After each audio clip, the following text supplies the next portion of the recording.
বিয়ের সাজে সেজেছে সায়ন্তী। লাল টকটকে বেনারসিতে সায়ন্তীকে লাগছে বেশ সুন্দরী। অনেক ঝড় ঝাঁকির পরে বিয়েটা হচ্ছে শেষ পর্যন্ত। এ বিয়েতে সায়ন্তীর বাড়ির কেউই রাজি ছিল না, বিশেষ করে সায়ন্তীর মা অনুলতা। অনুলতা সায়ন্তীকে অনেক বুঝিয়েছে, লাভ হয়নি। উপমকে ছাড়া অন্য কাউকে বিয়ে করতে পারবে না সায়ন্তী। বিয়ের আগে একবার নয়, একাধিকবার অনুলতা সায়ন্তীকে বুঝিয়েছে। এই তো বিয়ের মাস দেড়েক আগে অনুলতা নিজের ঘরে সায়ন্তীকে ডেকে সায়ন্তীকে বলেছিল, দেখ মা, বিয়ে মানে পুতুল খেলা নয়, কিন্তু জেনে শুনে ওরকম একটা ছেলেকে বিয়ে করিস না, সারা জীবনের ব্যাপার। তাই ডিসিশন নেওয়ার আগে 100 বার ভাবিস অন্তত। সায়ন্তী নিজের জেদে অনড়। মায়ের কথার উত্তরে সায়ন্তী বলল, আমি উপমকে ভালোবাসি, আর যতদিন বাঁচব উপমকেই ভালোবেসে যাব, জীবনের শেষ দিন পর্যন্ত ওর সাথেই থাকব। তাই বলো ওরকম একটা ছেলে যার একটা পা নেই, তাকে সারা জীবনে একটা প্রতিবন্ধী ছেলের সাথে তুই থাকতে পারবি? এই ছেলের বোঝা তুই বয়ে বেড়াবি? আচ্ছা মা, আজ যদি আমার একটা পা না থাকতো তাহলে কি আমি বিয়ে করতে পারতাম না? যে ঘটনাটা উপমের সাথে ঘটেছে সেটা আমার সাথেও হতে পারতো। আজ উপম যদি আমাকে অস্বীকার করতো তাহলে তোমরা মেনে নিতে? জীবনে ভালোবাসার কাছে কোনো শর্ত প্রয়োগ হয় না। মন থেকে আমরা দুজন দুজনকেই ভালোবেসেছি, তাই ওর ভালোবাসাটাই আমার কাছে দামি। ওর একটা পা থাকলো কি না থাকলো না আমার কিছু যায় আসে না, আমি ওকে নিয়ে সারা জীবন বাঁচতে চাই। সবকিছু এত সহজ নয়। ভাবছিস তুই নিজে চাকরি করিস বলে যা খুশি তাই করে বেড়াবি? এটা কিন্তু ঠিক নয়। ঠিক বলেছ মা, চাকরিটা করি বলেই আজ এত জোর গলায় কথাগুলো বলতে পারছি। চাকরিটা না পেলে উপমের পাশে কি করে যে থাকতাম? তখন তোমরা আমাকে জোর করে বিয়ে দিয়ে দিতে অন্য কোনো ছেলের সাথে। জানো মা, খোদা সহায় থাকেন বলেই কঠিন কাজগুলো অনেক সহজ হয়ে যায়। বছর 3 হলো চাকরিটা পেয়েছে সায়ন্তী। বিয়েটা করছে সম্পূর্ণ নিজের সিদ্ধান্তেই। উপমের সাথে 8 বছরের প্রেম সায়ন্তীর। কলেজে পড়ার সময় থেকে প্রেমের শুরু। কলেজে প্রথম দিন থেকে ভালো লেগে গিয়েছিল উপমের। আস্তে আস্তে বন্ধুত্ব, তারপর প্রেম। সায়ন্তী আর উপমের প্রেমের ব্যাপারটা দুই বাড়িতেই জানত। কারোর কোনো অসুবিধাই ছিল না। উপমের অ্যাক্সিডেন্টের পর থেকে সায়ন্তীর বাবা মা বেঁকে বসল। সায়ন্তী বাবা মায়ের কথায় কান না দিয়ে সব সময়ই উপমের পাশে থেকেছে, ঠিক যেমন করে উপমে সায়ন্তীর পাশে থাকতো। কলেজে ওদের দুজনকে দেখে সকলেই বলতো, তোরা তো রোমিও জুলিয়েট। ভালোই চলছিল সবকিছু। পড়াশোনা থেকে শুরু করে সবকিছুতেই দুজন দুজনকে সহযোগিতা করত। দুজনে একসঙ্গে চাকরির পরীক্ষার জন্য প্রিপারেশন নিচ্ছিল।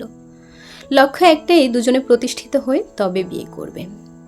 কিন্তু কে জানতো উপমের জীবনে এমন একটা ঘটনা ঘটবে। সেদিন ঘটনাটা ঘটল বাড়ি থেকে প্রায় 30 কিলোমিটার দূরে। অটোতে ড্রাইভারের ডান দিকের সিটে বসেছিল উপম, পিছনে ছিল সায়ন্তী। সায়ন্তীর চাকরির পরীক্ষা ছিল, সিট পড়েছিল বাড়ি থেকে বেশ কিছুটা দূরেই। সায়ন্তীকে সঙ্গে করেই নিয়ে এসেছিল উপম। পরীক্ষা দিয়ে ফেরার পথে দুর্ঘটনা ঘটে। অটোর পেছন থেকে ধাক্কা দেয় অন্য একটি গাড়ি।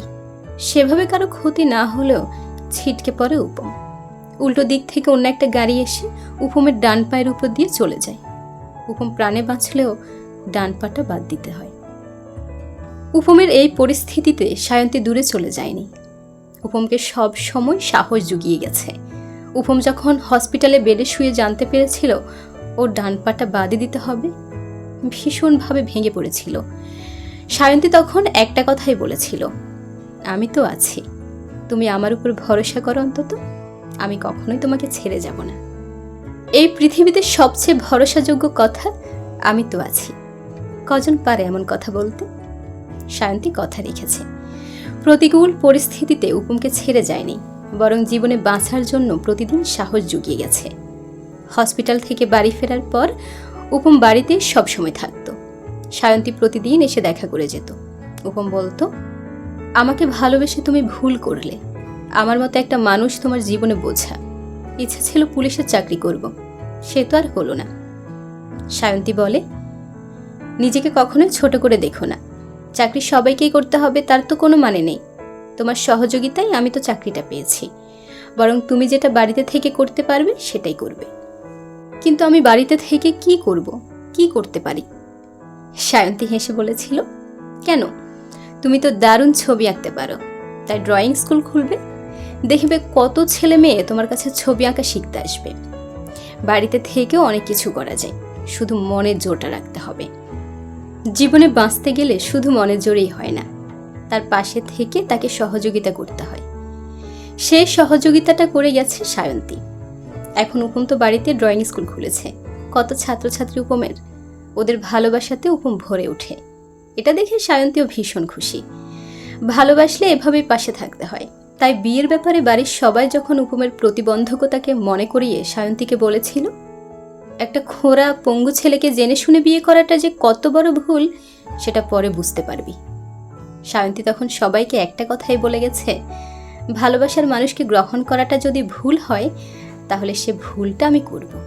তবে উপম পঙ্গু নয়, পঙ্গু তোমাদের মানসিকতা, যে মানসিকতা আমার মতো সুস্থ মানুষকে অসুস্থ করে তোলে। বাধা বিপত্তির প্রাচীর টপকে নিজের ভালোবাসার মানুষের পাশে থেকে ভালোবাসাকে মূল্য দিতেই আজ বিয়ের পিঁড়িতে বসতে চলেছে সায়ন্তী। লক্ষ্য একটাই, ভালোবাসার মানুষটার সাথে সারা জীবন থাকা। বিয়ের দিনে বাড়িতে তখন হই হুল্লোড়, কত লোকজন সন্ধ্যায় সানাই বাজছে। সায়ন্তী অপেক্ষা করছে কখন উপম আসবে। হঠাৎ বর এসেছে চিৎকার। সায়ন্তীকে তখন আটকে রাখে কে?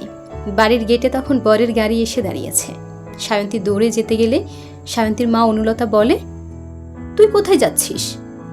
আমি ওকে নিজে নিয়ে আসবো বিয়ের মণ্ডপে, আমার হাত ধরেই ও আসবে আজ। একসাথে পথ চলা সূচনা তো আজ থেকেই, তাই না? সে আবার হয় নাকি অলক্ষণে কথাবার্তা বলতে নেই, এভাবে প্রথমেই বরকে দেখতে নেই। কে বলেছে দেখতে নেই? আমি উপমকে নিয়ে গিয়ে যখন দেখব ওটাই হবে আমার শুভক্ষণ, ওটাই আমার শুভ দৃষ্টি। আমি তো আমার শুভ দৃষ্টি নিয়ে কবে থেকে দেখছি বলেই তো আমার জীবনের সব। কোনো কিছুর জন্য আমি তো সরে আসিনি। আজ থেকে আমাদের নতুন জীবন শুরু মা, তাই আমি সব সময়ের জন্য ওর পাশে থাকতে চাই, একসাথেই চলতে চাই। কোনো বারণ না শুনে সায়ন্তী দৌড়ে যায়। উপম তখন বরের বেশি গাড়িতে বসে উপমকে বলে, এই যে মশাই, গাড়ি থেকে নামো, আমি তোমাকে ভেতরে নিয়ে যাব। উপম অবাক চোখে তাকিয়ে প্রশ্ন করে, তুমি? হ্যাঁ আমি। আজ থেকে যে জীবনের পথ চলা শুরু। উপমের মুখে তখন লাজুক হাসি আর একরাশ খুশির ছোঁয়া। উপম গাড়ি থেকে নামে, সায়ন্তীর কাঁধে ভর দিয়ে আস্তে আস্তে করে এগিয়ে চলে বিয়ের মণ্ডপে। পাশ থেকে তখন কে যেন বলছে, এটাই হয়তো তাহলে ভালোবাসা। ভালোবেসে এমন একটা ভরসার কাঁধ কে না চায় বলুন তো?